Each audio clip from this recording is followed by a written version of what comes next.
सही। अस्सलाम वालेकुम एवरीवन। आई होप कि आप लोग खैरियत से होंगे और मेरी आवाज़ सुन सकते होंगे।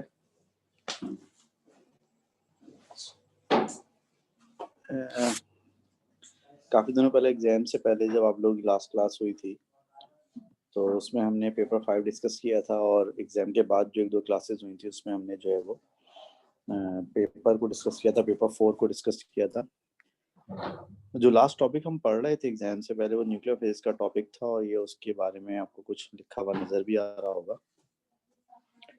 तो आज हम इसी टॉपिक को जो है वो कंटिन्यू करने की कोशिश करेंगे। And today is 11 January 2021 and Monday। ठीक है, तो टॉपिक हमने लास्ट टाइम स्टार्ट कर लिया था और इसके बारे में कुछ बेसिक चीज़ें जो वो भी हमने डिस्कस कर ली थी।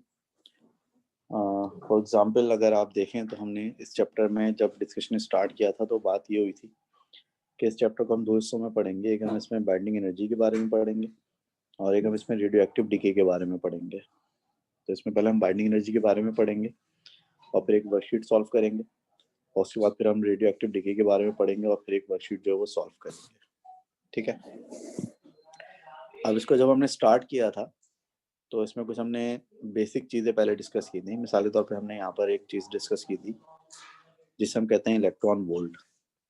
इलेक्ट्रॉन वोल्ट क्या चीज़ है? इलेक्ट्रॉन वोल्ट एक यूनिट है एनर्जी की और ये एटॉमिक लेवल पे जो एनर्जीज होती हैं उनको मेजर करने के लिए हम ये यूनिट इस्तेमाल करते हैं। मिसाल के तौर पे हम जो है हमारे पास जो एनर्जी की यूनिट होती है, नॉर्मल यूनिट की एनर्जी जूल होती है, लेकिन जूल जो है वो एटॉमिक लेवल पर एक बहुत बड़ी यूनिट है। तो जो एटॉमिक लेवल पर एनर्जी बहुत छोटी छोटी सी होती है तो उसके लिए हमने एक छोटी सी यूनिट बनाई हुई है और वो छोटी सी यूनिट क्या कहलाती है? इलेक्ट्रॉन वोल्ट कहलाती है। एक इलेक्ट्रॉन वोल्ट जो होता है वो आपका बराबर होता है किसके? एक इलेक्ट्रॉन वोल्ट आपका बराबर होता है 1.6 एक्सपोनेंट माइनस 19 जूल के।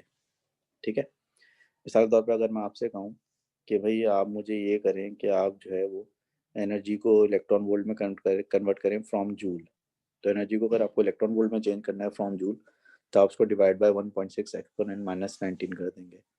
और आपको एनर्जी को इलेक्ट्रॉन वोल्ट से जूल में कन्वर्ट करना है तो आपके पास जो कन्वर्जन का फैक्टर है वो 1.6 एक्सपोनेंट माइनस 19 जूल। आसान जबान में 1 इलेक्ट्रॉन वोल्ट एनर्जी जो बराबर है किसके? 1 इलेक्ट्रॉन वोल्ट एनर्जी बराबर है 1.6 एक्सपोनेंट माइनस 19 जूल के बराबर है। अगर मैं यहाँ पे फर्ज करेंगे ऐसे ही रफली आपको ज़रा कन्वर्जन करके बताऊँ, मिसाल के तौर पे फर्ज करेंगे हम कहते हैं कि हमारे पास जो है वो 2.2 इलेक्ट्रॉन वोल्ट एनर्जी है। ठीक है, ये चलें कोई सिंपल ले लेते हैं। फर्स्ट हमारे पास 2 इलेक्ट्रॉन वोल्ट एनर्जी है तो 2 इलेक्ट्रॉन वोल्ट एनर्जी को जूल में कैसे कन्वर्ट करेंगे? 2 को मल्टीप्लाई करेंगे 1.6 एक्सपोनेंट माइनस 19 से तो कितना हो जाएगा? ये हो जाएगा 3.2 एक्सपोनेंट माइनस 19 जूल हो जाएगा। ऐसे फर्स्ट करें अगर एनर्जी हमारे पास जूल में, फर्स्ट हमारे पास एनर्जी है 6.4 एक्सपोनेंट माइनस 18 जूल एनर्जी है। तो जूल में जो एनर्जी है अगर उसको इलेक्ट्रॉन वोल्ट में कन्वर्ट करना हो तो हम क्या करेंगे? अगर जूल में जो एनर्जी है उसको हम इलेक्ट्रॉन वोल्ट में कन्वर्ट करना हुआ तो हम उसको डिवाइड करेंगे फैक्टर से और फैक्टर कितना है? 1.6 एक्सपोनेंट माइनस 19। तो इसको डिवाइड करेंगे तो आपका आंसर आ जाएगा 40 इलेक्ट्रॉन वोल्ट। तो बेसिकली मैं कहना ही चाह रहा हूँ कि अगर आपके पास एनर्जी इलेक्ट्रॉन वोल्ट में और आप उसको जूल में कन्वर्ट करना चाहते हैं तो आप उसको इस फैक्टर से मल्टीप्लाई करेंगे।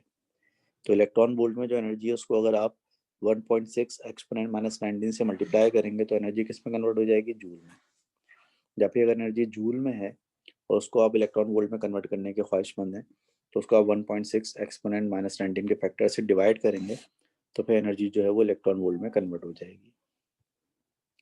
जिस तरह एटॉमिक लेवल पर एनर्जीज को रिप्रेजेंट करने के लिए हम इलेक्ट्रॉन वोल्ट यूज़ करते हैं, ऐसे ही एटॉमिक लेवल पर जो मासेज होते हैं वो भी बहुत छोटे होते हैं और एटॉमिक लेवल पे जो मासेज होते हैं इनको रिप्रेजेंट करने के लिए हम एक यूनिट यूज़ करते हैं और वो यूनिट क्या कहलाती है? वो यूनिट कहलाती है एटॉमिक मास यूनिट, या उसको आप यूनिफाइड एटॉमिक मास यूनिट कहते हैं, जिसको आप फिजिक्स में कैपिटल यू से शो करेंगे।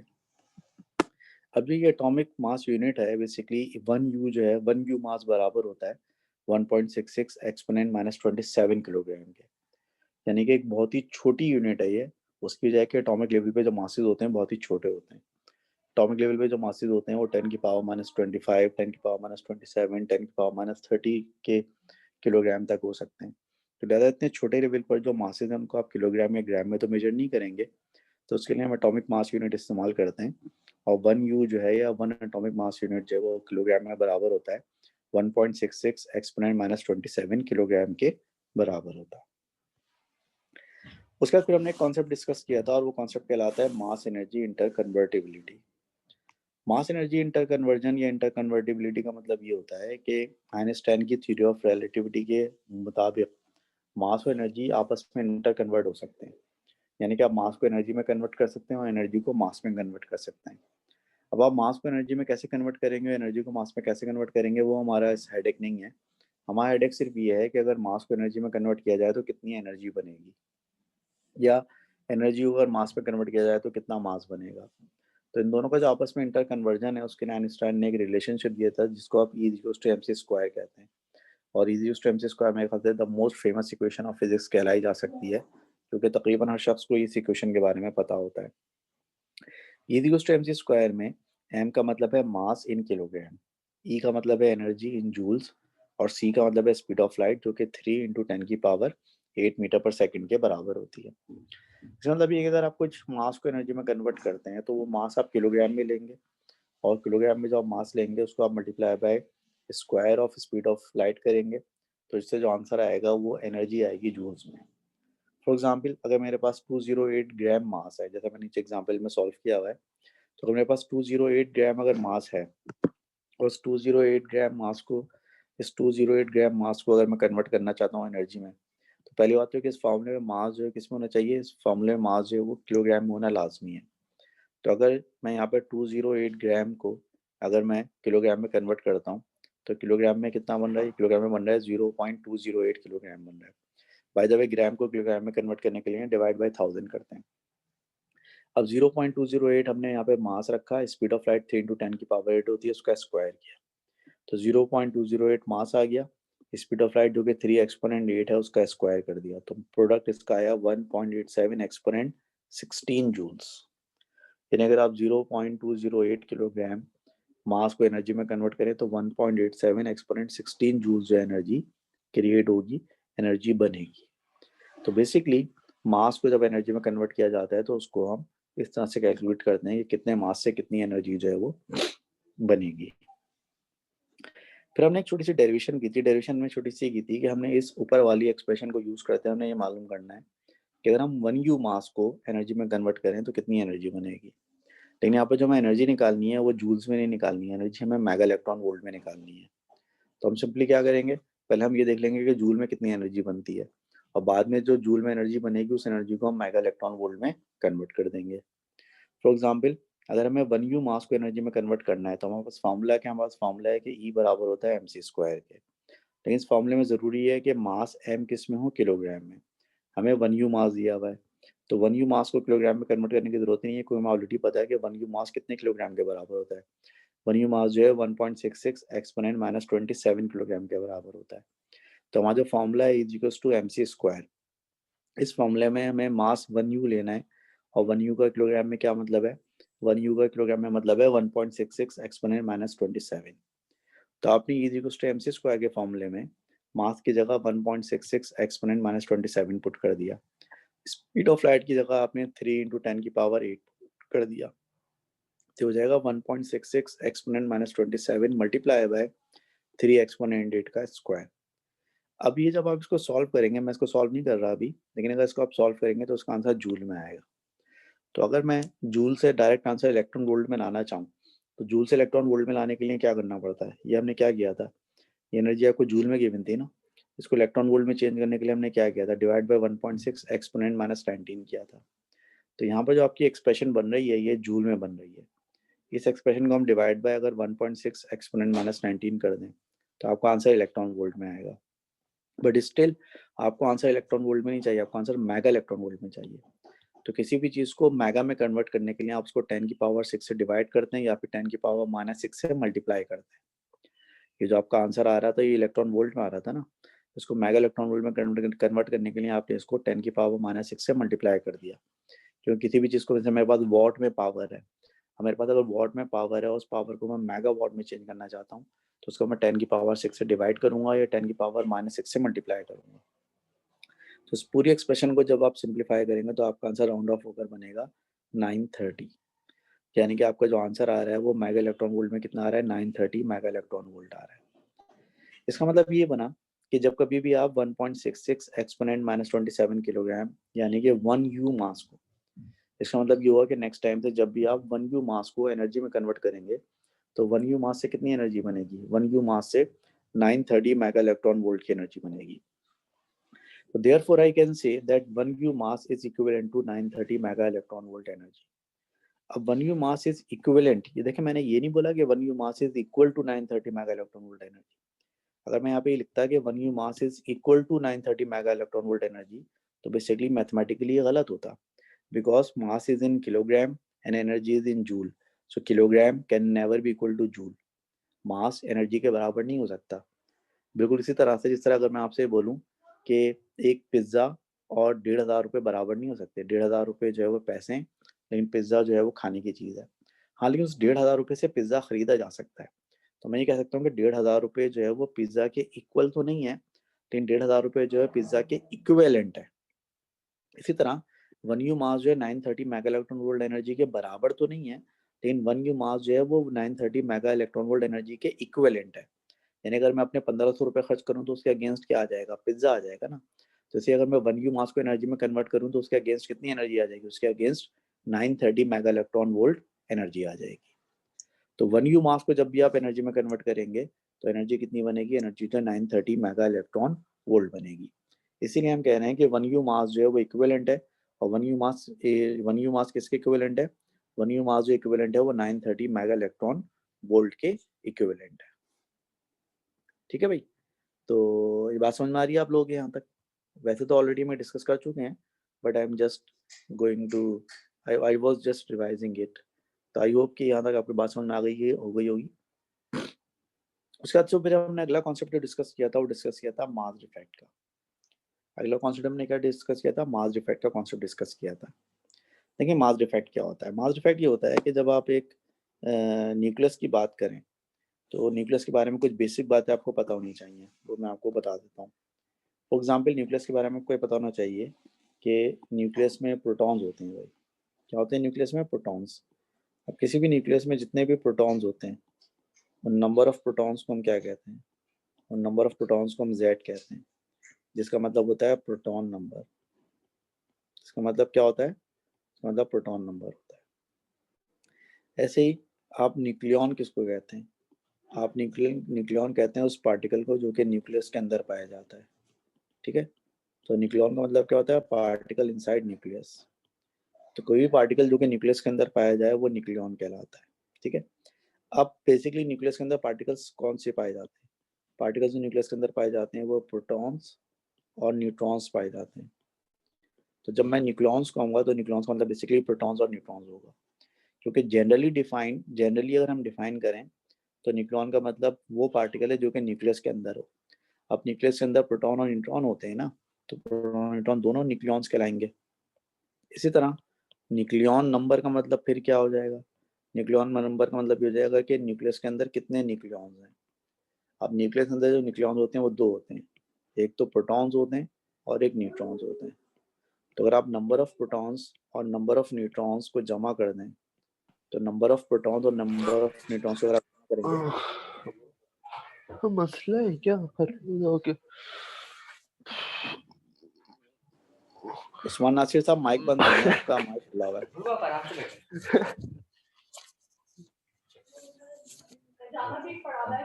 ग्रे कलर का नहीं यार, वो मेरे को बहुत दिनों से पहनना था, एक मरतबा पहन के मैंने और उसके बाद मैं भूल ही गया उसको पहनना। उस्मान नासिर साहब माइक बंद कर लें आपका अपना भाई।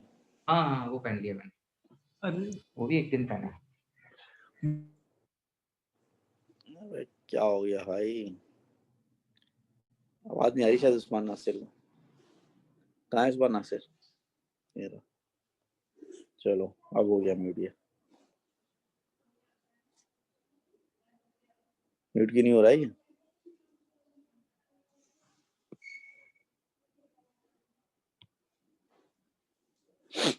चलो वो हो गया म्यूट। ठीक है भाई, तो न्यूक्लियर नंबर का मतलब क्या है, न्यूक्लियर नंबर का मतलब है कि आपके न्यूक्लियस में जितने प्रोटॉन्स और जितने न्यूट्रॉन्स हैं आप उन दोनों की तादाद को ऐड कर लें तो न्यूक्लियर नंबर ए बन जाता है। तो प्रोटॉन नंबर आपका Z होता है, न्यूक्लियॉन नंबर आपका A होता है। अब जब आप किसी भी न्यूक्लियस की म्यूटेशन लिखते हैं, मिसाल तौर पर आपके पास न्यूक्लियस है X, तो न्यूक्लियस की म्यूटेशन यानी कि न्यूक्लियर म्यूटेशन लिखने का तरीका क्या होता है, लेफ्ट टॉप पर A आता है और लेफ्ट बॉटम पे Z आता है, यानी कि यहाँ पर आपका प्रोटॉन नंबर आता है और यहाँ पर आपका न्यूक्लियॉन नंबर आता है। मिसाल तौर पर कार्बन को हम कैसे लिखेंगे, 6 and 12, यानी कार्बन का जो प्रोटॉन नंबर है वो 6 है, यानी कार्बन के न्यूक्लियस में 6 प्रोटॉन होते हैं, और कार्बन का न्यूक्लियॉन नंबर 12 है, यानी कि कार्बन के न्यूक्लियस में 6 प्रोटॉन और 6 न्यूट्रॉन होते हैं। यहाँ पर ये बात भी काबिल जिक्र है कि अगर आप ए में से Z माइनस कर दें तो जो डिफरेंस आएगा वो क्या आएगा, जो डिफरेंस आएगा वो नंबर ऑफ न्यूट्रॉन्स आएगा। यानी अगर आप किसी भी न्यूक्लियस के न्यूक्लियॉन नंबर में से, यानी कि प्रोटॉन प्लस न्यूट्रॉन में से प्रोटॉन नंबर Z माइनस कर दें, जो डिफरेंस बचेगा वो नंबर ऑफ न्यूट्रॉन्स के बराबर बचेगा वो। ठीक है। मास डिफेक्ट का मतलब क्या है? मास डिफेक्ट का मतलब ये कि फर्स्ट करें हमारे पास एक न्यूक्लियस है, ठीक है। इस न्यूक्लियस में क्या होगा, सारे न्यूक्लियस एक बंच होता है प्रोटॉन्स का और न्यूट्रॉन्स का। फर्स्ट करें सारे रेड वाले जो पार्टिकल्स हैं ना, ये प्रोटॉन्स हैं, और ये सारे ग्रीन वाले पार्टिकल्स जो है ये न्यूट्रॉन्स हैं। तो अब अगर हम एक काम करेंगे, पहले हम इस न्यूक्लियस का मास कर लेते हैं। तो हमने इस न्यूक्लियस का मास किया, तो फर्स्ट करें वो मास कितना आया, वो मास m2 आया। न्यूक्लियस का मास कर लिया, m2 आ गया, उसको नोट करके हमने छोड़ दिया। अब हमने देखा इसमें प्रोटॉन्स कितने हैं, तो इसमें प्रोटॉन्स Z हैं। प्रोटॉन्स की तादाद क्या होती है, Z होती है। तो हमने एक प्रोटॉन का जो मास होता है, हमने टेबल में देखेंगे भी एक प्रोटॉन का मास कितना है, तो एक प्रोटॉन का मास mp है, उसको हमने मल्टीप्लाई किया नंबर ऑफ प्रोटॉन से। तो जब आप mp को मल्टीप्लाई करेंगे नंबर ऑफ प्रोटॉन से, तो ये सारे प्रोटॉन्स का मास आ जाएगा। फिर हमने टेबल में देखा कि भाई इसमें न्यूट्रॉन्स कितने हैं न्यूक्लियस में, तो न्यूट्रॉन्स कितने होंगे, a माइनस जेड के बराबर होंगे। फिर हमने देखा भाई एक न्यूट्रॉन का मास कितना है, तो एक न्यूट्रॉन का मास mn है। तो हमने एक न्यूट्रॉन के मास को नंबर ऑफ न्यूट्रॉन से मल्टीप्लाई किया, तो सारे न्यूट्रॉन्स का मास आ गया। अब ये सारे न्यूट्रॉन्स का मास है, ये सारे प्रोटॉन्स का मास है, दोनों को जमा किया तो ये m1 आ गया। अब टेक्निकली स्पीकिंग सारे प्रोटॉन्स और सारे न्यूट्रॉन्स का मास मिलकर मास ऑफ न्यूक्लियस के बराबर होना चाहिए ना, बट प्रैक्टिकली स्पीकिंग जो न्यूक्लियस का मास होता है वो प्रोटॉन्स प्लस न्यूट्रॉन्स के कैलकुलेटेड मास के सम से हमेशा कम होता है। मतलब क्या हुआ, मतलब ये हुआ कि फर्स्ट करें कि मैंने एक न्यूक्लियस के सारे प्रोटॉन का मास निकाला, वो आया 12। फिर मैंने एक न्यूक्लियस के सारे न्यूट्रॉन्स का मास निकाला, वो कितना आया 13। तो 12 और 13 कितने होते हैं, 12 और 13 25 होते हैं। तो न्यूक्लियस का मास 25 होना चाहिए। तो जब हमने न्यूक्लियस का मास नापा तो 24.5 आ रहा है, यानी आना कितना चाहिए था 25, आ रहा है कितना है 24.5। तो डिफरेंस कितने का हुआ, डिफरेंस हो गया 0.5 का। तो जो 0.5 का डिफरेंस है ना, ये डिफरेंस मास डिफेक्ट कहलाता है।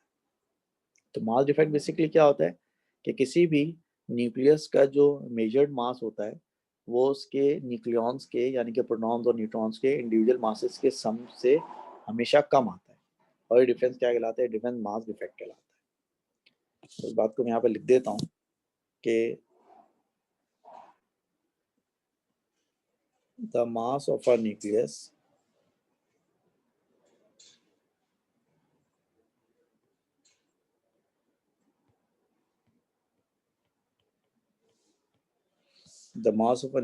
is always less than the sum of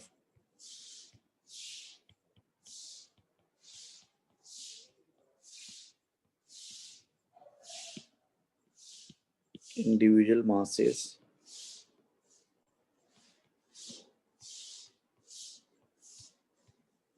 of its nucleons। ठीक है, it's always less than the sum of individual masses of its nucleons। This difference in mass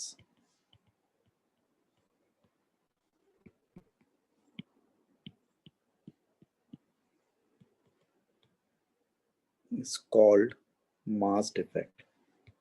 और ये दोनों masses में जो difference आ रहा है ना, ये difference क्या कहलाता है, ये difference mass defect कहलाता है। ये difference क्या कहलाता है भाई, mass defect कहलाता है। अब मैं आपको इस चीज को जरा एक एग्जाम्पल के जरिए एक्सप्लेन करता हूँ। ठीक है, इसको मैं आपको एग्जाम्पल के जरिए जो है वो एक्सप्लेन करता हूँ। एग्जाम्पल ये है कि we have to calculate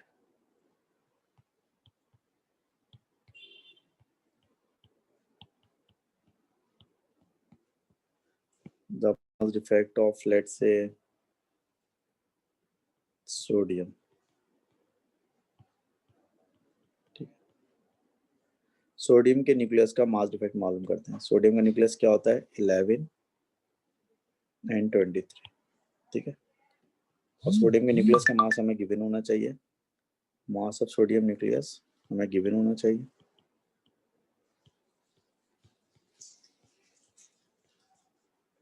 mass of sodium nucleus हमें देख लेते हैं कितना है, मैं अभी आपको बताता हूँ।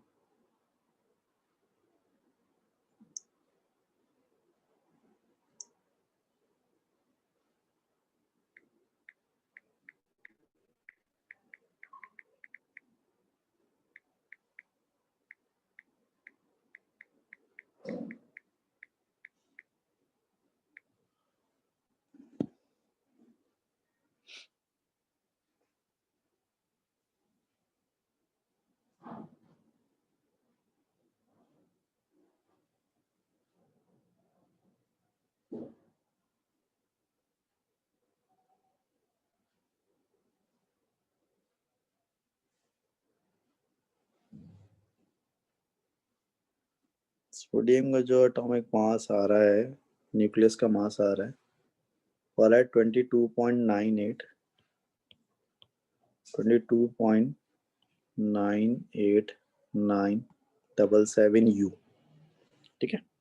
ये सोडियम के न्यूक्लियस का मास है 22.9897 हमें इसका मास डिफेक्ट मालूम करना है। इसका मास डिफेक्ट मालूम करने के लिए हमें कुछ चीज़ें और भी गिवन होंगी। मिसाल के तौर पर हमें मास ऑफ अ प्रोटॉन भी गिवन होगा और हमें मास ऑफ अ न्यूट्रॉन भी गिवन होगा, ठीक है। हमें मास ऑफ अ प्रोटॉन भी गिवन होगा और हमें मास ऑफ अ न्यूट्रॉन भी गिवन होगा, ठीक है। अब वो हम देख लेते हैं कितना है भाई।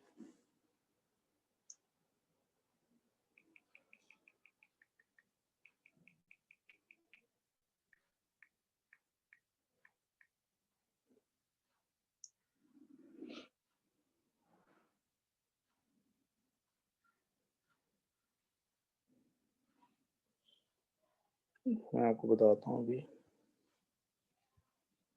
मैंने A2 वालों को निकाल के दिया था, कितना आ रहा था चेक कर लेते हैं अभी।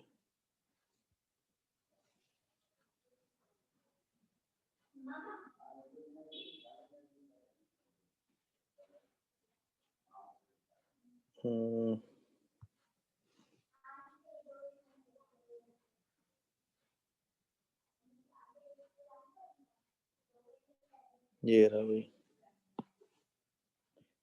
मास of a proton and mass of a neutron, ये रहा हमारे पास।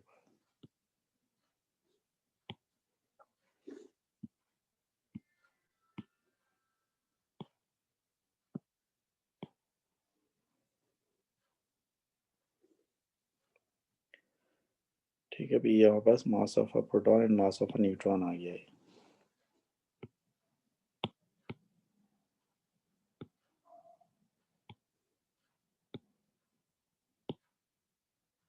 ठीक है भाई, ये सूरत हाल। अब देखें, हमसे कह रहे हैं कि आप जो है ये मालूम करें कि मास डिफेक्ट कितना होगा सोडियम के न्यूक्लियस का। सोडियम का न्यूक्लियस का मास है 22.9877 और एक प्रोटॉन का मास 1.0073 होता है और एक न्यूट्रॉन का मास 1.0087 होता है, ठीक है। हम सॉल्व कर लेते हैं इसको। देखें, पहले देखें सोडियम में नंबर ऑफ प्रोटॉन्स कितने हैं। सोडियम में नंबर ऑफ प्रोटॉन्स हैं 11, तो नंबर ऑफ न्यूट्रॉन कितने होंगे 23 माइनस 11, यानी कि 12 इसमें न्यूट्रॉन्स होंगे, 12 इसमें न्यूट्रॉन्स होंगे और 11 इसमें प्रोटॉन्स हैं। तो न्यूक्लियस ऑफ सोडियम के अंदर जो टोटल प्रोटॉन्स हैं उन प्रोटॉन्स का मास कितना बनेगा, 11 प्रोटॉन्स हैं और एक प्रोटॉन का मास होता है 1.0073। इससे सोडियम के न्यूक्लियस में सारे न्यूट्रॉन्स का मास कितना बनेगा, न्यूट्रॉन्स 12 होते हैं और एक न्यूट्रॉन का मास है 1.0087, ठीक है। अब इन दोनों को मल्टीप्लाई करें, इन दोनों को मल्टीप्लाई करके टोटल मास दोनों का निकालें कितना आ रहा है, जल्दी से बताएं फटाफट कैलकुलेट करके। प्रोटॉन्स का मास और न्यूट्रॉन्स का मास कैलकुलेट करके बताएं कितना आ रहा है, जल्दी, वक्त कम है, मुकाबला सख्त है, जल्दी बताएं जरा।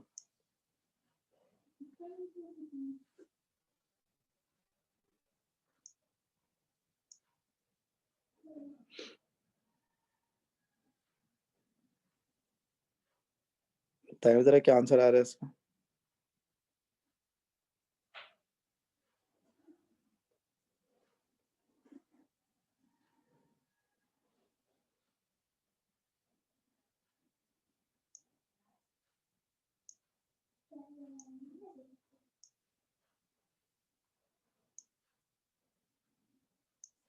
सर अभी जरा फिर से 23.1847. ऑलराइट 23.1847 यानी कि प्रोटॉन और न्यूट्रॉन्स का मास मिला के 23.1847 आ रहा है। तो हमारे हिसाब से न्यूक्लियस ऑफ सोडियम का मास 23.1847 होना चाहिए। बट प्रैक्टिकली स्पीकिंग इसका मास है कितना? प्रैक्टिकली स्पीकिंग इसका मास है 22.9898 कर लेते हैं इसको राउंड ऑफ करके। तो हमारा जो मास डिफेक्ट होगा वो कैसे आएगा? मास डिफेक्ट ऐसे आएगा कि इसका मास होना कितना चाहिए? इसका मास होना चाहिए 23.1847 होना चाहिए, लेकिन मास है कितना? 22.9898 है इसका मास। तो इन दोनों का डिफरेंस निकालने देखें कितना आ रहा है। 23.1847 minus 22.9898।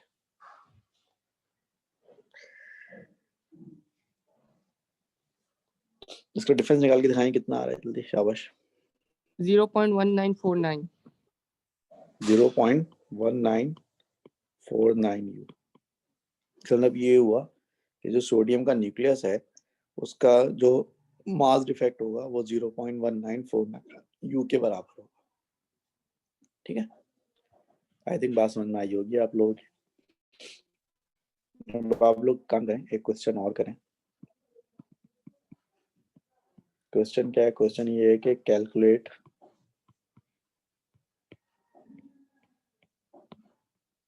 The mass defect of oxygen nucleus. Oxygen का जो न्यूक्लियस है ना उसका मास डिफेक्ट मालूम करें। ऑक्सीजन के न्यूक्लियस का क्या मतलब है? O8N16। अच्छा, ऑक्सीजन के न्यूक्लियस का मास हम आपको देते हैं।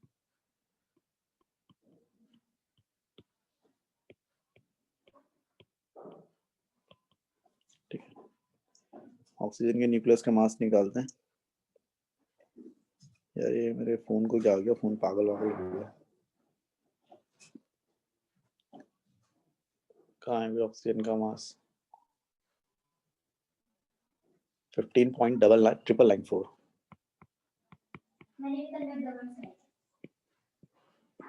ठीक है, ये मास ऑफ ऑक्सीजन न्यूक्लियस हो गया 15.94, जबकि प्रोटॉन और न्यूट्रॉन का मास आपके पास मौजूद है। ठीक है, प्रोटॉन न्यूट्रॉन का मास ये रहा भाई। ठीक है, प्रोटॉन और न्यूट्रॉन का मास आपके पास मौजूद है। ये मैंने आपको प्रोटॉन और न्यूट्रॉन का मास दे दिया। आपके सामने सारा डाटा है। अब जरा फटाफट कैलकुलेट करें आप मास डिफेक्ट ऑफ ऑक्सीजन। शाबाश, जल्दी से, ये आप लोगों को करना है। Mass defect of oxygen calculate करें जल्दी से, शाबाश।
हाँ जी, सॉल्व किया किसी ने आप में से?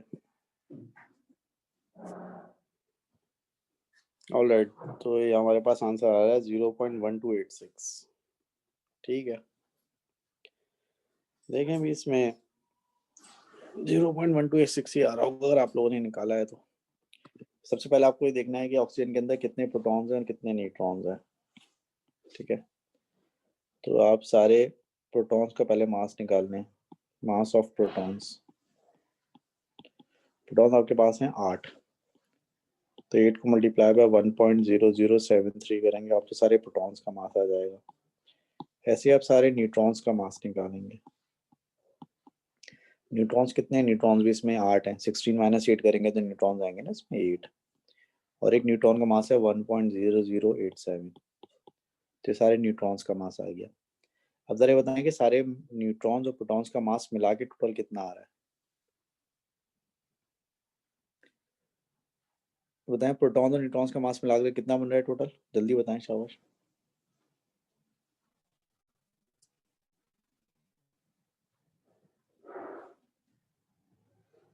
खुदा के लिए कोई एक शरीफ आदमी तो बता दो, प्रोटॉन और न्यूट्रॉन्स का मास मिला के कितना है? 16.128।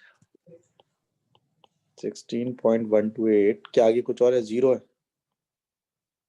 ठीक है जी सर, 0 है, U। 16.1280 आ रहा है आपका मास। इतना होना चाहिए, लेकिन है कितना? है 15.9994। मास डिफेक्ट कितना हुआ है इसके अंदर, ऑक्सीजन के न्यूक्लियस के अंदर? तो जो मास डिफेक्ट हुआ न्यूक्लियस ऑफ ऑक्सीजन के अंदर वो कितना हुआ?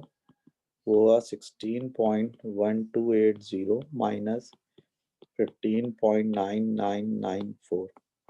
रेफरेंस कितना आ रहा है?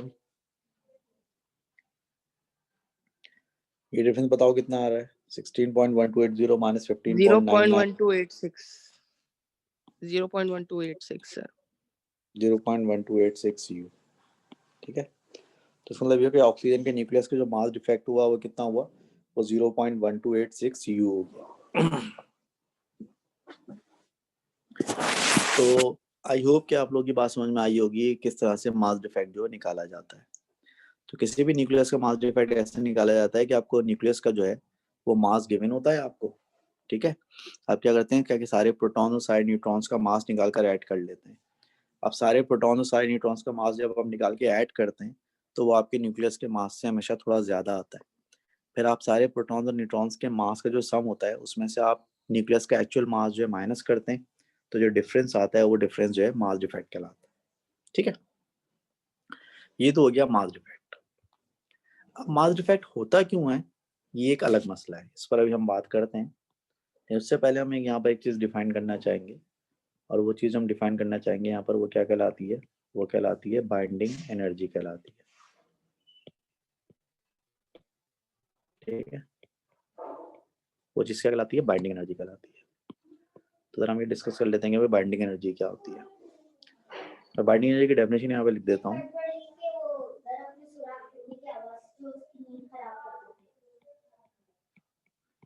बाइंडिंग एनर्जी का मतलब है कि अमाउंट ऑफ एनर्जी और वर्क डन रिक्वायर्ड। ठीक है, अमाउंट ऑफ एनर्जी और work done required to separate the nucleons of a nucleus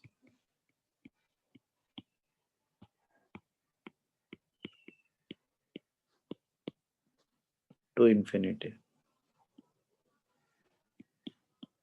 ठीक है, क्या मतलब है इसका? इसका मतलब ये है कि अमाउंट ऑफ एनर्जी या work done required to separate the nucleons of a nucleus to infinity.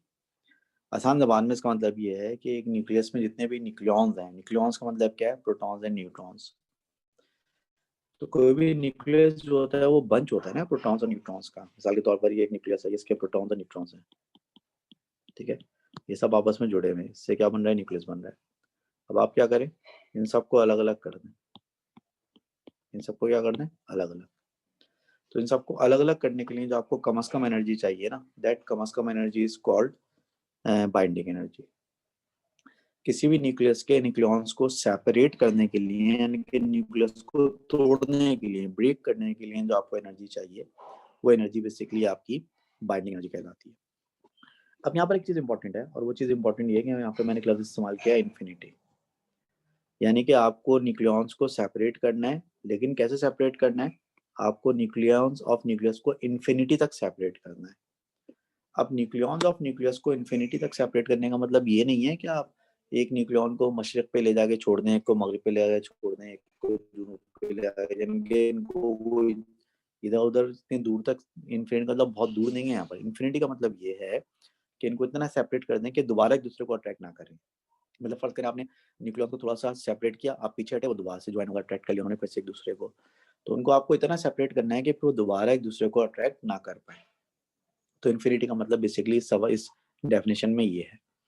तो बाइंडिंग एनर्जी का मतलब ये है कि एक न्यूक्लियस के न्यूक्लियॉन्स को इन्फिनिटी तक सेपरेट करना है, यानी कि उनको उतना अलग अलग कर देना है कि वो दोबारा फिर एक दूसरे को अट्रैक्ट ना करें। तो जब आप किसी न्यूक्लियस के न्यूक्लियॉन्स को जो इन्फिनिटी तक सेपरेट कर देते हैं, तो उसके लिए जो आपको एनर्जी चाहिए होती है, वो एनर्जी क्या कहलाती है, बाइंडिंग एनर्जी कहलाती है। अब यहाँ पर जो है ना, एक बड़ी खतरनाक बात है। खतरनाक बात यह है कि हमने रैंडमली ऐसी तरह चेक किया, तो जब हमने रैंडमली ऐसे चेक किया तो हमने देखा किसी भी न्यूक्लियस का जो मास डिफेक्ट है, हमने चेक किया कि किसी भी न्यूक्लियस का जो मास डिफेक्ट है, तो उस मास डिफेक्ट को यानी कि डेल्टा एम को जब आप मल्टीप्लाई करते हैं सी स्क्वायर से, तो इसका आंसर क्या आता है, तो इसका आंसर जो है वो बाइंडिंग एनर्जी आता है। तो इसका आंसर क्या आता है, इसका आंसर बाइंडिंग एनर्जी आता है। किसी न्यूक्लियस के मास डिफेक्ट को जब आप सी स्क्वायर से मल्टीप्लाई करते हैं तो उसका आंसर बाइंडिंग एनर्जी आता है, और ऐसा हमेशा होता है, हर न्यूक्लियस के साथ ऐसा होता है।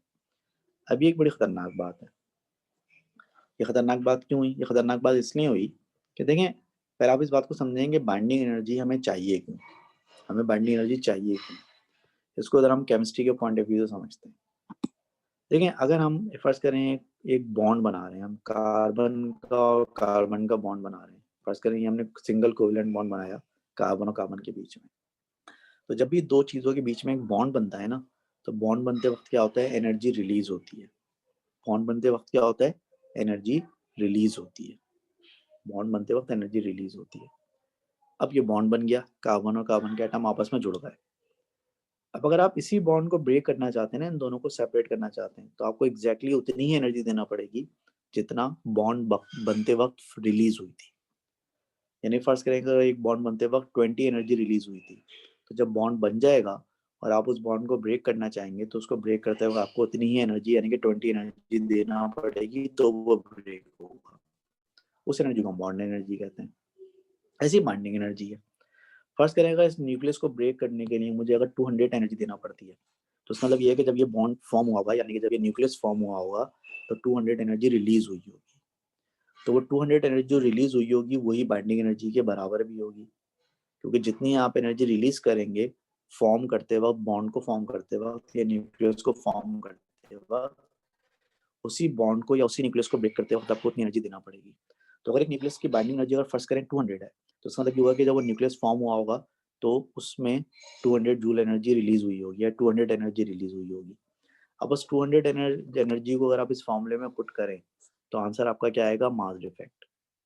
इसका मतलब क्या हुआ, इसका मतलब ये हुआ कि न्यूक्लियस में जो मास डिफेक्ट आता है वो इसलिए आता है कि जब न्यूक्लियस फॉर्म होता है तो न्यूक्लियस को फॉर्म करने के लिए कुछ एनर्जी रिलीज करना पड़ती है ताकि न्यूक्लियस आपस में जुड़ सके। तो वो एनर्जी जो रिलीज करते हैं वो एनर्जी कहाँ से आती है, वो एनर्जी ऐसे आती है कि न्यूक्लियस का कुछ मास जो है वो एनर्जी में कन्वर्ट हो जाता है। तो जब न्यूक्लियस का कुछ मास एनर्जी में कन्वर्ट हो जाएगा तो वो न्यूक्लियस का मास तो कम हो जाएगा, और जब न्यूक्लियस का मास कम होता है तो वही तो मास डिफेक्ट कहलाता है। तो हम जो मास डिफेक्ट पढ़ रहे थे पिछले कॉन्सेप्ट में, कि मास डिफेक्ट का मतलब ये होता है कि न्यूक्लियस का मास जो होता है जितना होना चाहिए उतना नहीं होता, यानी कि जो प्रोटॉन्स और न्यूट्रॉन्स के मास मिलकर सम बनाते हैं, किसी न्यूक्लियस का प्रैक्टिकल मास जो होता है वो सम से हमेशा कम होता है। वो इसलिए कम होता है कि जब न्यूक्लियस फॉर्म हो रहा होता है तो न्यूक्लियस का कुछ मास जो है वो एनर्जी में कन्वर्ट हो जाता है ताकि न्यूक्लियस जो इंटैक्ट रह सके, न्यूक्लियस फॉर्म हो सके। और फिर जब आप उस न्यूक्लियस को ब्रेक करने जाते हैं तो उतनी ही एनर्जी आपको देना पड़ती है जो कि बाइंडिंग एनर्जी कहलाती है। तो लिहाजा आप ये कह सकते हैं कि किसी भी न्यूक्लियस की जो बाइंडिंग एनर्जी होती है बेसिकली वो किसके बराबर होती है, किसी भी न्यूक्लियस की जो बाइंडिंग एनर्जी होती है बेसिकली बराबर होती है उस न्यूक्लियस का मास डिफेक्ट और मल्टीप्लाई बाय सी स्क्वायर के बराबर होती है। यानी अगर आप किसी न्यूक्लियस के मास डिफेक्ट को सी स्क्वायर से मल्टीप्लाई कर दें तो ये प्रोडक्ट जो है बेसिकली उस न्यूक्लियस की बाइंडिंग एनर्जी के बराबर होना चाहिए। तो बहुत सिंपल सा यहाँ पर हमें फॉर्मूला पता चल गया कि अगर हम किसी न्यूक्लियस के मास डिफेक्ट को अगर एनर्जी में कन्वर्ट कर दें तो वो एनर्जी उसकी बाइंडिंग एनर्जी के बराबर होगी।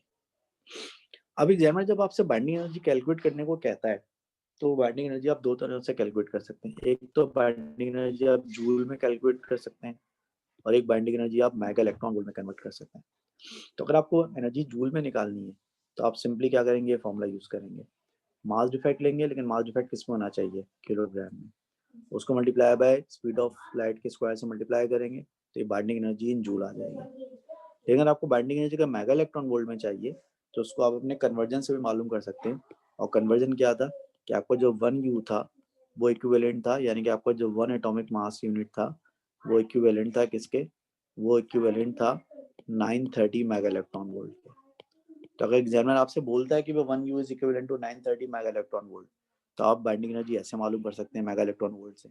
और एग्जामिनर कहता नहीं है बेटा जूल में मालूम करके बताओ जरा मुझे ये बाइंडिंग एनर्जी, तो फिर आपको मास डिफेक्ट किलोग्राम में लेना पड़ेगा और उसको स्पीड ऑफ लाइट के स्क्वायर से मल्टीप्लाई करना पड़ेगा। मैं आपको एग्जांपल देता हूँ, मिसाल के तौर पर हम ऑक्सीजन की बात कर लेते हैं। ऑक्सीजन का मास डिफेक्ट कितना आया था, ऑक्सीजन का मास डिफेक्ट आया था आपका, ऑक्सीजन का मास डिफेक्ट आपका आया था 0.1286 U। ये आपका सोडियम का मास डिफेक्ट कितना आया था, सोडियम का मास डिफेक्ट आपका आया था 0. सोडियम ही था ना ये, हाँ, सोडियम का मास डिफेक्ट आया था 0.1949। तो अगर कोई आपसे कहता है, अगर फर्स्ट आपको एक सवाल दिया जाता है, सवाल ये है कि calculate binding energy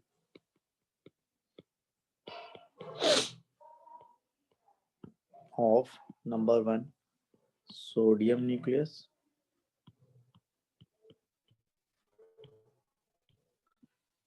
and number 2 oxygen nucleus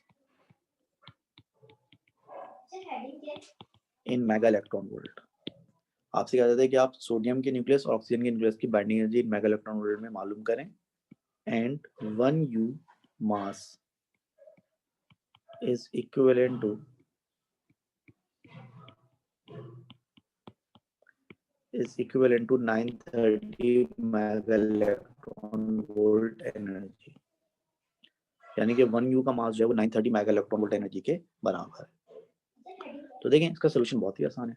solution इस तरह से आसान है कि देखें मास डिफेक्ट ऑफ सोडियम कितना है, मास डिफेक्ट ऑफ सोडियम हम ऑलरेडी मालूम कर चुके हैं,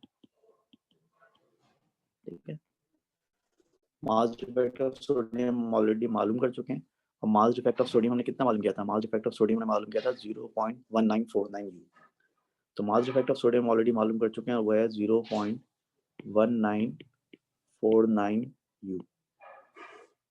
अब 1U मास बराबर होता है 930 मेगा इलेक्ट्रॉन वोल्ट एनर्जी के, तो 0.1949 U किसके बराबर होगा, तो इसकी जो बाइंडिंग एनर्जी होगी वो किसके बराबर हो जाएगी, वो उसकी बाइंडिंग एनर्जी बराबर हो जाएगी 0.1949। ये तो उसका मास डिफेक्ट है, इसको एनर्जी में कन्वर्ट करेंगे मेगा इलेक्ट्रॉन वोल्ट में तो 930 से मल्टीप्लाई करना होगा, तो उसकी बाइंडिंग एनर्जी बनेगी 0.1949 इंटू 930 मेगा इलेक्ट्रॉन वोल्ट। तो इसको मुझे मल्टीप्लाई करके आंसर बताएं कितना आ रहा है, 0.1949 मल्टीप्लाई बाय 930, जल्दी से शाबाश,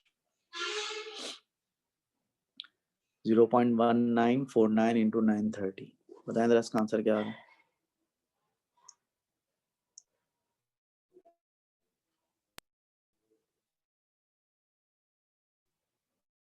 Sir, 181.257.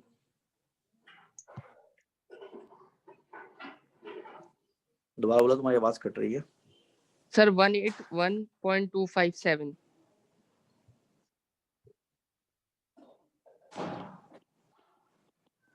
57 मेगा इलेक्ट्रॉन वोल्ट, यानी कि 181 मेगा इलेक्ट्रॉन वोल्ट इसकी बाइंडिंग एनर्जी हो जाएगी। So binding energy of sodium nucleus is 181 mega electron.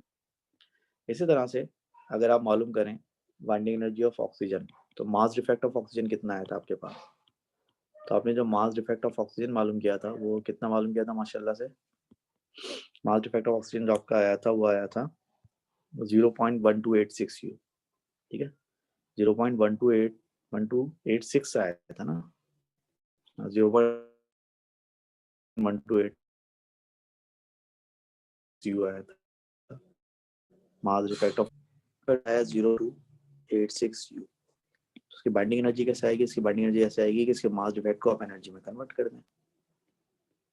उसका मास डिफेक्ट है 0.1286, तो मल्टीप्लाई बाय 930 करेंगे तो ये मेगा इलेक्ट्रॉन वोल्ट में कन्वर्ट हो जाएगा। इसका आंसर बताएं कितना आ रहा है? 0.1286 multiply by 930 mega electron volt. 0.1286 multiply by 930 mega electron volt. जल्दी बताएं क्या आंसर आ रहा है इसका? सर 119.598। वाला बोलो। 119.598। 119.598 मेगा इलेक्ट्रॉन वोल्ट। 3 SF में राउंड ऑफ करेंगे तो हो जाएगा 119 मेगा इलेक्ट्रॉन वोल्ट हो जाएगा। So the binding energy of sodium is 181 mega electron volt and the binding energy of oxygen is 119 mega electron volt. सही है? So this is how we calculate binding energy. तो पहले ये इसको जरा recall करें, बाइंडिंग एनर्जी का मतलब क्या है? बाइंडिंग एनर्जी का मतलब है कि किसी भी न्यूक्लियस के न्यूक्लियॉन्स को सेपरेट करने के लिए कितनी एनर्जी चाहिए, इन्फिनिटी तक, वो बाइंडिंग एनर्जी है। दूसरा हमने कंक्लूजन ये निकाला था कि बाइंडिंग एनर्जी जो होती है वो मास डिफेक्ट के इक्विवेलेंट होती है। इक्विवेलेंट का मतलब ये है कि किसी भी न्यूक्लियस को जो मास डिफेक्ट होता है वो होता ही इसलिए है ताकि उससे एनर्जी क्रिएट हो और उस एनर्जी की वजह से न्यूक्लियस फॉर्म हो सके। अभी जब आप उस न्यूक्लियस को ब्रेक करने जाते हैं तो उतनी एनर्जी आपको देना पड़ती है न्यूक्लियस को ब्रेक करने के लिए, इसको आप बाइंडिंग एनर्जी कहते हैं। तो आसान ज़बान में किसी न्यूक्लियस की जो बाइंडिंग एनर्जी होती है वो उसके मास डिफेक्ट के इक्विवेलेंट होती है, यानी कि mass defect converted into energy is equal to binding energy.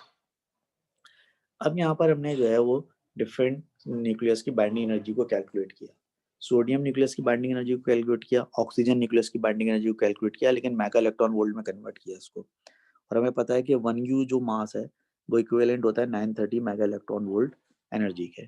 हमने पहले देखा कि भाई सोडियम का मास डिफेक्ट कितना है, वो हम ऑलरेडी कैलकुलेट कर चुके थे इत्तेफाक से, और वो था 0.1949 U। तो इसका जो मास डिफेक्ट है वो 0.1949 U है, जो कि एनर्जी में किसके इक्विवेलेंट होगा?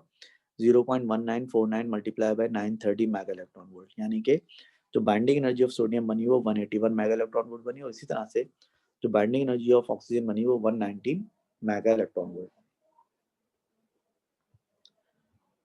अब बाइंडिंग एनर्जी के बाद जो एक अगला स्टेप है, वो अगला स्टेप क्या कहलाता है? वो अगला स्टेप कहलाता है बाइंडिंग एनर्जी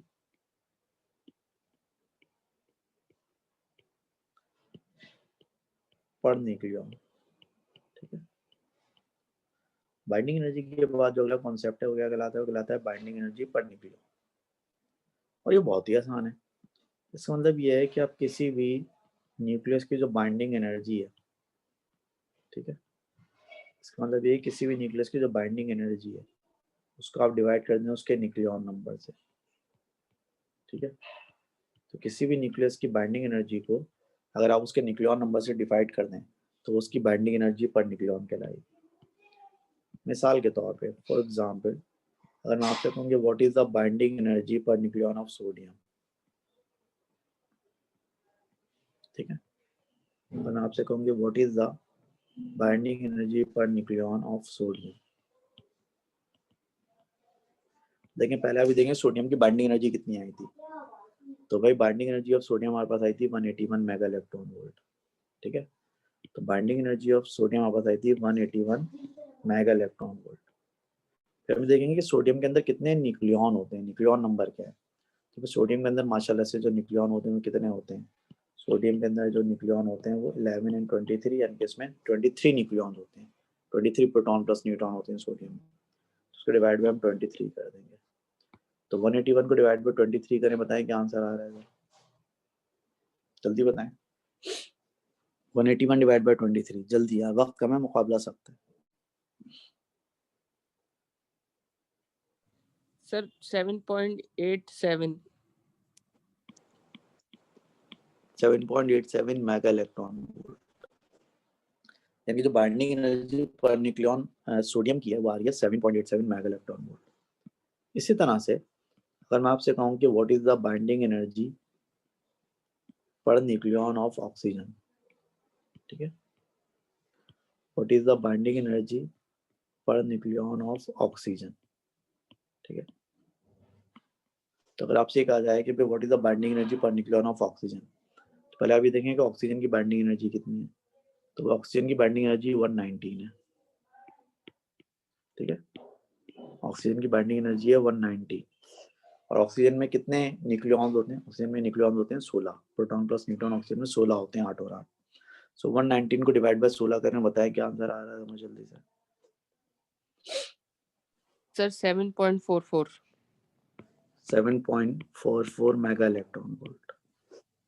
ठीक है, तो पता ही चला कि जो binding energy per nucleon of sodium है वो 7.87 मेगा इलेक्ट्रॉन वोल्ट है, और जो binding energy per nucleon of oxygen है वो 7.44 मेगा इलेक्ट्रॉन वोल्ट है। अब यहाँ पे सवाल ये है कि हम बाइंडिंग एनर्जी पर न्यूक्लियन निकाल क्यों रहे हैं? हम बाइंडिंग एनर्जी पर न्यूक्लियन इसलिए निकाल रहे हैं क्योंकि बाइंडिंग एनर्जी पर न्यूक्लियन जो होती है बेसिकली वो एक तरह की इंडिकेशन होती है। ठीक है, वो एक तरह की इंडिकेशन होती है कि न्यूक्लियस कितना स्ट्रॉन्ग है। ठीक है, तो बेसिकली होता क्या है, होता ये है कि अगर फर्ज करें कि एक न्यूक्लियस है उसकी बाइंडिंग एनर्जी बहुत ज़्यादा है और दूसरा न्यूक्लियस है उसकी बाइंडिंग एनर्जी बहुत कम है, तो ये इस बात का क्राइटेरिया नहीं है कि कौन सा वाला स्टेबल है कौन सा वाला अनस्टेबल है, हमें देखना पड़ेगा कि उसका बाइंडिंग एनर्जी पर न्यूक्लियन कितनी है। तो बाइंडिंग एनर्जी पर न्यूक्लियन जितनी ज़्यादा होगी ना, वो न्यूक्लियस उतना ज़्यादा स्टेबल कहलाएगा। फर्ज करें कि एक आदमी की सैलरी अगर 10,000 रुपीज़ है और एक आदमी की सैलरी फर्ज करें 20,000 रुपीज़ है, तो अगर मैं आपको बोलूँ कि कौन सा आदमी अपने बच्चों को ज़्यादा अच्छे स्कूल में, ज़्यादा महंगे स्कूल में पढ़ा सकता है, तो मैंने जो आपको डाटा दिया, ये डाटा इस सवाल का जवाब देने के लिए काफ़ी नहीं है। क्योंकि हो सकता है कि जिस आदमी की सैलरी 10,000 रुपीज़ है उसका सिर्फ एक ही बच्चा हो, और फर्स्ट टाइम जिस आदमी की सैलरी 20,000 रुपीज़ है उसके 4 बच्चे हों। तो जिस आदमी की सैलरी 10,000 रुपीज़ है कम है, लेकिन जो उसके बच्चों की तादाद कम है, तो वो पर बच्चा उसका एवरेज 10,000 का बन रहा है। और जिस आदमी की सैलरी 20,000 रुपीज़ है लेकिन उसके बच्चे 4 हैं, तो पर बच्चा उसका एवरेज 5,000 का बन रहा है। तो इसी तरह से एक न्यूक्लियस की बाइंडिंग एनर्जी कितनी है इंपॉर्टेंट नहीं है, बल्कि ये इंपॉर्टेंट है कि पर न्यूक्लियस, पर न्यूक्लियन जो है उसकी बाइंडिंग एनर्जी कितनी है। फॉर एग्जाम्पल सोडियम की बाइंडिंग एनर्जी पर न्यूक्लियन 7.87 है और ऑक्सीजन की बाइंडिंग एनर्जी पर न्यूक्लियन जो है 7.44 है। तो इसका मतलब है कि सोडियम का न्यूक्लियस जो है कंपैरेटिवली ज़्यादा स्टेबल है, ज़्यादा जो स्ट्रॉन्ग है, उसको ब्रेक करना ज़्यादा मुश्किल है, क्योंकि उसका वो पर न्यूक्लियन आपको 7.87 मेगा इलेक्ट्रॉन वोल्ट एनर्जी देना पड़ेगी ब्रेक करने के लिए, जबकि ऑक्सीजन के न्यूक्लियस को ब्रेक करने के लिए आपको पर न्यूक्लियन थोड़ी सी कम एनर्जी देना पड़ेगी, 7.44 मेगा इलेक्ट्रॉन वोल्ट, जो कि जाहिर है सोडियम के मुकाबले में कम है। ठीक है, एक मिनट रुकिएगा ज़रा, ज़रा मैं ये काम करने वाली मासियों को समझाऊंगी, भाई खुदा का खौफ करो, पढ़ा रहा हूँ मैं।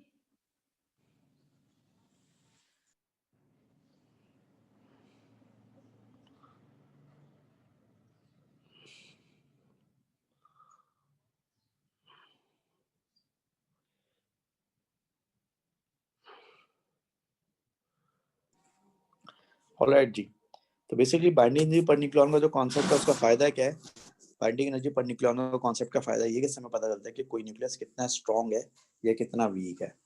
तो किसी भी न्यूक्लियस की बाइंडिंग एनर्जी पर न्यूक्लियन जितनी ज्यादा होगी वो इतना स्ट्रॉन्ग होगा, और बाइंडिंग एनर्जी पर न्यूक्लियन जितनी कम होगी वो उतना वीक होगा।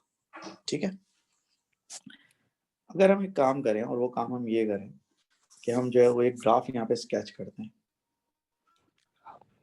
ग्राफ हम इस तरह से स्केच करते हैं कि ये वाई एक्सिस है ग्राफ की भाई, और ये एक्स एक्सिस है ग्राफ की। ठीक है, फर्स्ट करें कि वाई एक्सिस ऑफ ग्राफ पे हम ले रहे हैं बाइंडिंग एनर्जी पर न्यूक्लियन। ठीक है, वाई एक्सिस ऑफ ग्राफ पे हम क्या ले रहे हैं? बाइंडिंग एनर्जी पर न्यूक्लियन ले रहे हैं यहाँ पे। और एक्स एक्सिस पे हम क्या ले रहे हैं? एक्स एक्सिस पे हम ले रहे हैं न्यूक्लियन नंबर। ठीक है, एक्स एक्सिस पे हम क्या ले रहे हैं? न्यूक्लियन नंबर ले रहे हैं। ठीक है, तो वाई एक्सिस पर हम जो है बाइंडिंग एनर्जी पर न्यूक्लियन ले रहे हैं और एक्स एक्सिस पे हम ले रहे हैं न्यूक्लियन नंबर। यानी कि हम किसी भी न्यूक्लियन नंबर को लेंगे, कुछ मिसाल तो पीरियोडिक टेबल में स्टार्ट करते हैं हाइड्रोजन से, तो हमने पहला न्यूक्लियन नंबर लिया 1, फिर न्यूक्लियन नंबर लिया 2, फिर न्यूक्लियन नंबर लिया 3, फिर न्यूक्लियन नंबर लिया 4, फिर न्यूक्लियन नंबर लिया 5 एंड सो ऑन। और हम हर न्यूक्लियन नंबर का जो न्यूक्लियस है उसकी बाइंडिंग एनर्जी को हम वाई एक्सिस पे स्केच कर रहे हैं। तो जब आप बाइंडिंग एनर्जी पर न्यूक्लियन को स्केच करेंगे against nucleon number of nuclei, तो आपको कुछ रफली कुछ इस शेप का ना कुछ इस तरह का ग्राफ मिलेगा, समथिंग लाइक दिस। ठीक है, ये मैंने बिल्कुल ही एकदम रफली बनाया है, ये एग्जैक्टली इस तरह का नहीं होगा ये, but it should be something like this. ठीक है, कुछ इस तरह का समथिंग लाइक, कुछ इस तरह का ग्राफ बनता है। तो अब ये ग्राफ क्या शो कर रहा है? ये ग्राफ ये शो कर रहा है कि जो शुरू के एलिमेंट होते हैं, जैसे हाइड्रोजन वगैरह हैं, हीलियम वगैरह हैं, इनकी बाइंडिंग एनर्जी पर न्यूक्लियन काफी कम होती है।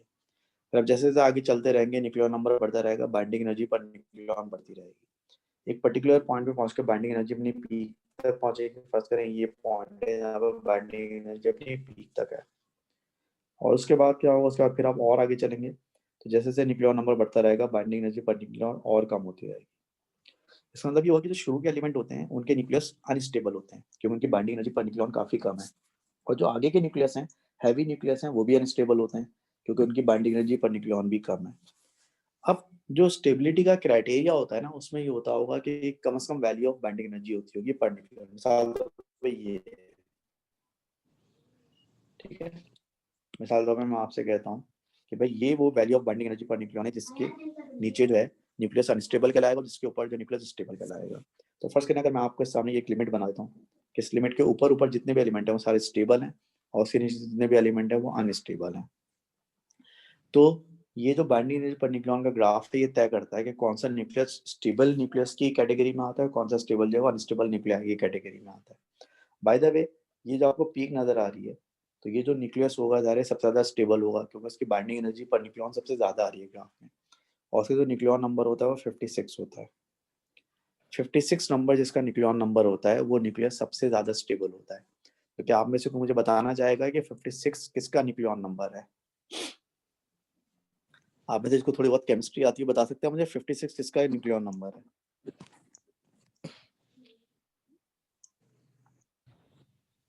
सर आयरन का। आवाज नहीं, मोहम्मद सलमान, तो आवाज कट रही है भाई। Sir iron. आयरन का, सही है। तो मुझे लगता है कि पूरे सेक्शन में मैं सिर्फ एक ही स्टूडेंट को पढ़ाता हूँ, वही मेरी हर बात का जवाब देता है, वही सारे कैलकुलेशन करता है, बाकी सब गूंगे बहरे अंधे और नाकार हैं। तो जो 56 है वो आयरन के का जो है न्यूक्लियन नंबर है। तो इसका मतलब ये हुआ कि जो बेसिकली आयरन का न्यूक्लियस होता है वो दुनिया का सबसे ज्यादा स्टेबल न्यूक्लियस होता है। तो जो हम आयरन को जो मजबूती के तौर पे इस्तेमाल करते हैं, हम कहते हैं ना फौलाद जैसा मजबूत है, वो आयरन जैसा लोहे जैसा मजबूत है, तो वो हम बिला वजह नहीं कहते, किसी वजह से कहते हैं। क्योंकि आयरन का जो न्यूक्लियस होता है वो वाकई में सबसे ज्यादा स्टेबल न्यूक्लियस होता है, वो वाकई में सबसे ज्यादा स्ट्रॉन्ग न्यूक्लियस होता है। आयरन के न्यूक्लियस को तोड़ना सबसे ज्यादा मुश्किल होता है, और उसकी वजह मैथमेटिकली क्या है? उसकी वजह मैथमेटिकली ये है कि आयरन के न्यूक्लियस की जो बाइंडिंग एनर्जी पर न्यूक्लियन है वो सबसे ज्यादा होती है पूरे पीरियोडिक टेबल में। अब जो शुरू के एलिमेंट हैं, शुरू के जो एलिमेंट है, हाइड्रोजन हीलियम वगैरह हैं, इनकी बाइंडिंग एनर्जी पर न्यूक्लियन भी कम है। और जो आखिर के एलिमेंट हैं, जो हैवी एलिमेंट जैसे यूरेनियम, प्लूटोनियम वगैरह, इनकी बाइंडिंग एनर्जी पर न्यूक्लियन भी कम है। तो शुरू के जो न्यूक्लियस होते हैं वो भी अनस्टेबल होते हैं, आखिर के जो न्यूक्लियस होते हैं वो भी अनस्टेबल होते हैं। अब शुरू के जो अनस्टेबल न्यूक्लियस होते हैं वो स्टेबिलिटी गेन करने के लिए क्या करते हैं? वो स्टेबिलिटी गेन करने के लिए फ्यूजन का प्रोसेस करते हैं। शुरू के जो लाइटर न्यूक्लियाई होते हैं, अनस्टेबल न्यूक्लियाई, वो स्टेबिलिटी गेन करने के लिए क्या करते हैं? फ्यूजन का प्रोसेस करते हैं।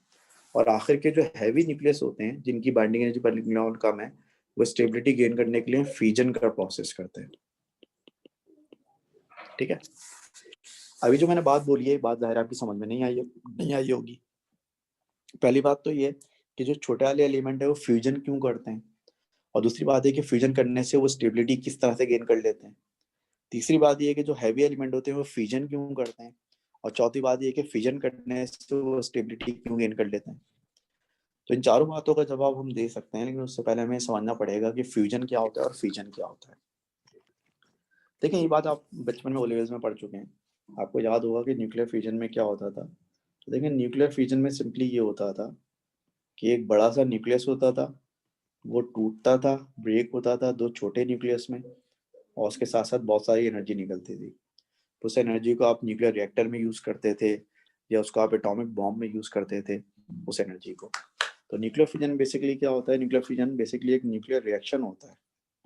ठीक है, न्यूक्लियर फिजन बेसिकली क्या होता है? एक न्यूक्लियर रिएक्शन होता है, जिसमें क्या होता है? जिसमें ये होता है इन विच हैवी न्यूक्लियस, जिसमें एक बड़ा न्यूक्लियस है वो टूट जाता है, splits into 2 smaller nuclei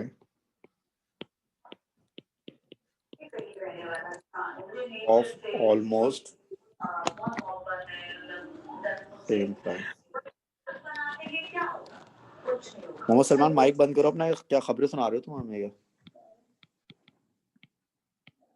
ठीक है, तो न्यूक्लियर फिजन क्या होता है? न्यूक्लियर फिजन एक ऐसा न्यूक्लियर रिएक्शन होता है, एक ऐसा प्रोसेस होता है जिसमें एक बड़ा न्यूक्लियस जो है वो टूटता है और टूटकर 2 छोटे न्यूक्लियस बनाता है तकरीबन बराबर साइज के। ठीक है, इसलिए अगर मैं आपको एग्जांपल दूं तो इसमें एग्जांपल क्या है? इसमें एग्जांपल ये है कि फर्स्ट के यूरेनियम का न्यूक्लियस है।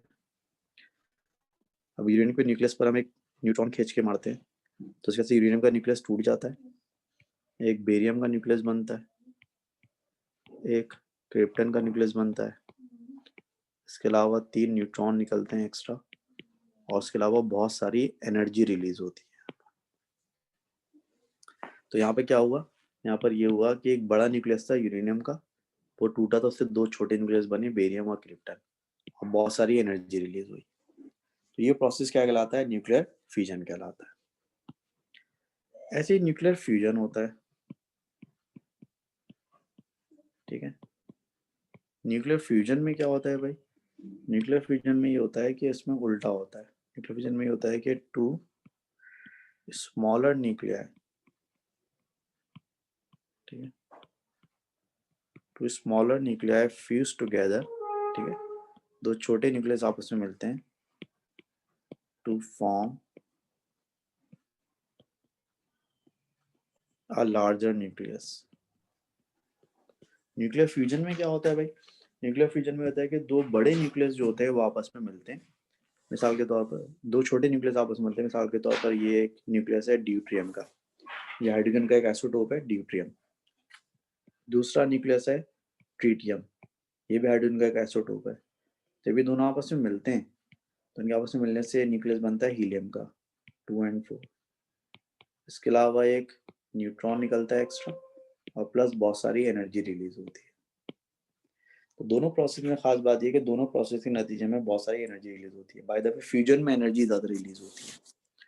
तो इफ न्यूक्लियर फ्यूजन में क्या होता है कि एक बड़ा न्यूक्लियस टूटता है, 2 छोटे न्यूक्लियस बनते हैं और बहुत सारी एनर्जी निकलती है। और न्यूक्लियर फ्यूजन में क्या होता है कि 2 छोटे न्यूक्लियस आपस में मिलते हैं और बहुत सारी एनर्जी रिलीज होती है। अब यहाँ पर होता क्या है कि जब ये कोई भी न्यूक्लियर रिएक्शन होता है, चाहे वो फ्यूजन हो चाहे वो फ्यूजन हो, तो चूंकि उसमें एनर्जी रिलीज हो रही है, तो एनर्जी रिलीज होने से क्या होता है? एनर्जी रिलीज होने से होता है कि बाइंडिंग एनर्जी जो है वो बढ़ जाती है। बाइंडिंग एनर्जी क्या होती है? बढ़ जाती है। कैसे? देखें, अगर फर्ज करें कि ये एक न्यूक्लियस है, ठीक है, अब इस न्यूक्लियस के साथ कोई ऐसा रिएक्शन हुआ जिसकी वजह से एनर्जी रिलीज हुई, जिसकी वजह से क्या हुआ? जिसकी वजह से एनर्जी रिलीज हुई, तो जो प्रोडक्ट में न्यूक्लियस बनेगा या जो न्यूक्लियाई बनेंगे, इनकी जो बाइंडिंग एनर्जी है वो ज्यादा हो जाएगी। क्योंकि जब एनर्जी रिलीज होती है तो बाइंडिंग एनर्जी बनती है ना। मिसाल के तौर पर एक न्यूक्लियस फॉर्म हुआ, जब न्यूक्लियस फॉर्म हुआ तो 10 एनर्जी रिलीज हुई थी, तो बाइंडिंग एनर्जी कितनी हो गई? बाइंडिंग एनर्जी 10 हो गई। यानी कि जब आप इस न्यूक्लियस को तोड़ने जाएंगे तो आपको कितनी एनर्जी चाहिए होगी? इस न्यूक्लियस को तोड़ने के लिए आपको 10 एनर्जी चाहिए होगी। लेकिन आप ऐसा करेंगे, न्यूक्लियस को ना तोड़ें, इसमें से और एनर्जी रिलीज कर दें, 2 एनर्जी और रिलीज कर दें, तो अब इस न्यूक्लियस को तोड़ने के लिए कितनी एनर्जी चाहिए आपको? अब इस न्यूक्लियस को तोड़ने के लिए आपको 12 एनर्जी चाहिए, तो अब आपकी बाइंडिंग एनर्जी कितनी हो गई? आपकी बाइंडिंग एनर्जी 12 हो गई। तो बिल्कुल ऐसे ही ये आपका एक न्यूक्लियस था या 2 न्यूक्लियस थे, इनकी कुछ बाइंडिंग एनर्जी थी।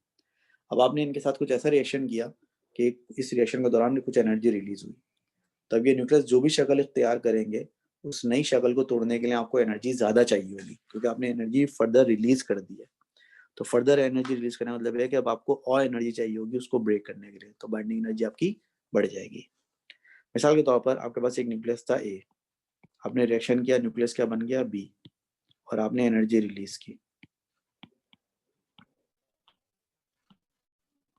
ठीक है, अब फर्स्ट करें आपकी इसकी जो बाइंडिंग एनर्जी थी वो लेट्स से 4, तो अब बी की बाइंडिंग एनर्जी कितनी हो जाएगी? बी की बाइंडिंग एनर्जी 14 हो जाएगी। बी की बाइंडिंग एनर्जी क्या हो जाएगी? 14 हो जाएगी। तो मतलब ये हुआ कि जब भी किसी न्यूक्लियर रिएक्शन के दौरान एनर्जी रिलीज होगी, तो जो बाइंडिंग एनर्जी ऑफ प्रोडक्ट्स है ठीक है।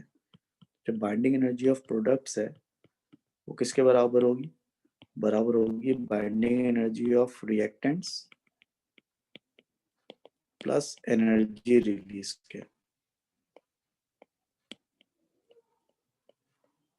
ठीक है, जो बाइंडिंग एनर्जी ऑफ प्रोडक्ट्स है वो किसके बराबर होगी? Binding energy of reactants plus energy release के। तो इस चीज को हम यहाँ पे अप्लाई करें तो इसका मतलब यूरेनियम की बाइंडिंग एनर्जी कम होगी और बेरियम और क्रिप्टन की मिला के बाइंडिंग एनर्जी ज्यादा होगी। मैंने इसको इस तरह लिखूंगा कि जो यहाँ पर binding energy of barium plus krypton है, ये जो प्रोडक्ट की बाइंडिंग एनर्जी है उसमें से अगर आप माइनस करेंगे एनर्जी रिलीज को तो किसके बराबर आएगा? बाइंडिंग एनर्जी ऑफ यूरेनियम के बराबर आएगा, यानी कि बाइंडिंग एनर्जी ऑफ रिएक्टेंट के बराबर आएगा। ऐसे यहाँ पर अगर आप जो है वो बाइंडिंग एनर्जी ऑफ हीलियम को देखेंगे तो बराबर होगी किसके? बराबर होगी energy released plus binding energy of deuterium plus tritium. ठीक है, वही बात हुई, मैंने यहाँ पे एनर्जी को माइनस कर दिया, यहाँ पे ले जाके मैंने प्लस कर दिया बाइंडिंग एनर्जी को। ठीक, तो बताएं बात समझ में आई सबके? तो मैं कह रहा हूँ अब इससे पता क्या चला? इससे पता चला कि जब यूरेनियम ने न्यूक्लियर फ्यूजन किया तो बेरियम और क्रिप्टन में चेंज हो गया जिसकी बाइंडिंग एनर्जी ज्यादा है। ऐसे यहाँ पर ड्यूटियम और ट्रिटियम ने जब न्यूक्लियर फ्यूजन किया तो हीलियम में चेंज होगा जिसकी बाइंडिंग एनर्जी ज्यादा है। तो इसका मतलब ये कि आप चाहे फ्यूजन करें चाहे फ्यूजन करें बाइंडिंग एनर्जी तो बढ़ रही है ना आपकी, और बाइंडिंग एनर्जी बढ़ने का मतलब है कि आपकी स्टेबिलिटी बढ़ रही है। तो लिहाजा जब ये छोटे वाले एलिमेंट फ्यूजन करते हैं तो इनकी बाइंडिंग एनर्जी बढ़ जाती है, और जब बड़े वाले एलिमेंट फ्यूजन करते हैं तो इनकी भी बाइंडिंग एनर्जी बढ़ जाती है। तो दोनों स्टेबिलिटी गेन कर लेते हैं, दोनों का गोल सेम होता है। जो लाइटर न्यूक्लियाई है वो भी अपनी बाइंडिंग एनर्जी को इंक्रीज करते हैं, और जो हैवी न्यूक्लियाई है वो भी अपनी बाइंडिंग एनर्जी को इंक्रीज करते हैं। फर्क ये कि जो लाइटर न्यूक्लियाई अनस्टेबल न्यूक्लियाई वो फ्यूजन करके अपनी बाइंडिंग एनर्जी को इंक्रीज करते हैं और स्टेबिलिटी गेन करते हैं, और जो हैवी न्यूक्लियाई है वो फ्यूजन करके अपनी बाइंडिंग एनर्जी को इंक्रीज करते हैं, यानी कि स्टेबिलिटी को इंक्रीज करते हैं। ठीक है जी, तो यहाँ तक हमारी बात हो गई। बाकी ये है कि कल की क्लास में इंशाल्लाह ताला फिर हम इसकी जो है वर्कशीट को सॉल्व करेंगे। हमने पहला पार्ट जो डिस्कस कर लिया इसका, न्यूक्लियर फिजिक्स का तो पहला पार्ट है आपका, जो कि बेसिकली बाइंडिंग एनर्जी का कॉन्सेप्ट है। तो बाइंडिंग एनर्जी वाला कॉन्सेप्ट हमने कंप्लीट कर लिया। अब कल इसकी इंशाल्लाह ताला हम वर्कशीट सॉल्व करेंगे, और फिर इसके बाद जो है इसका जो सेकंड पार्ट है यानी कि रेडियो एक्टिव डिके वाला पार्ट है उसको फिर हम स्टार्ट करेंगे। सर इसकी ठीक है जी? पीडीएफ भेज देंगे? हाँ, मैं इसकी पीडीएफ भेज देता हूँ, और इंशाल्लाह ताला कल इसको हम इस टॉपिक को कंटिन्यू करते हैं। ठीक है, thank you very much. Okay, Allah हाफिज़।